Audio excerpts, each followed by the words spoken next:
That brings me to this moment. So without further ado, I give you the exact moment I and everyone else in John Burnett Hall knew that we would be here today, and for the unveiling, I brought a veil.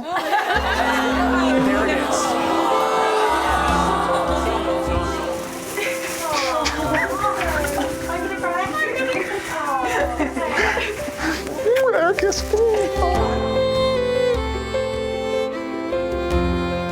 Tom and Casey, I declare that you are joined in marriage. You may now kiss your bride.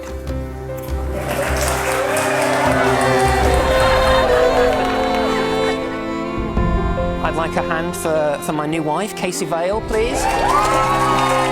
She's the love of my life, and I'm so grateful that we'll spend the rest of ours together.